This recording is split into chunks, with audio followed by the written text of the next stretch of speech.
kemarin sudah dijelaskan bahwa tenaga endogen terbagi menjadi 3 jenis. Yang pertama ada yang dinamakan tektonisme, yang kedua ada yang dinamakan dengan vulkanisme, dan yang ketiga ada yang dinamakan dengan seisme atau gempa bumi. Nah, pada video kali ini saya akan membahas materi mengenai gempa bumi atau seisme.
Gempa sendiri terbagi menjadi beberapa jenis.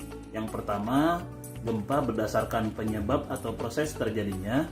Yang kedua, gempa berdasarkan kedalaman hipocentrum. Dan yang ketiga, gempa berdasarkan intensitasnya. Berdasarkan proses terjadinya, gempa terbagi menjadi beberapa jenis.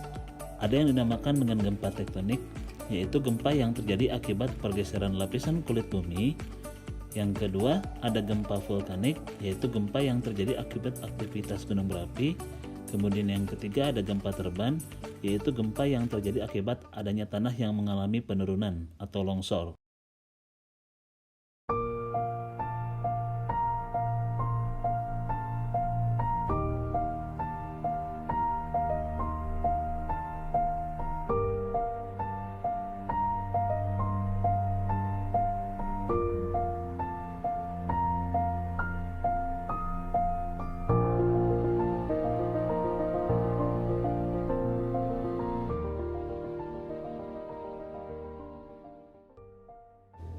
Berdasarkan kedalamannya, gempa bumi terbagi menjadi 3. Yang pertama, ada gempa bumi dalam, yaitu gempa bumi yang kedalamannya lebih dari 300 km.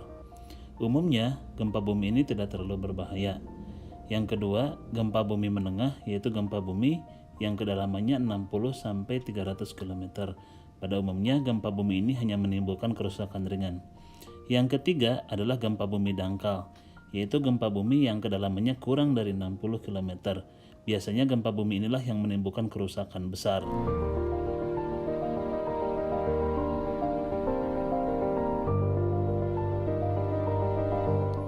Menurut intensitasnya, gempa bumi terbagi menjadi 2. Ada makroseisme dan mikroseisme. Makroseisme adalah gempa bumi yang intensitas atau kekuatannya itu besar. Sedangkan mikroseisme adalah gempa bumi yang intensitas atau kekuatannya kecil dan hanya dapat diketahui dengan menggunakan alat pengukur gempa yang disebut dengan seismograf.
Demikian pembelajaran kita kali ini.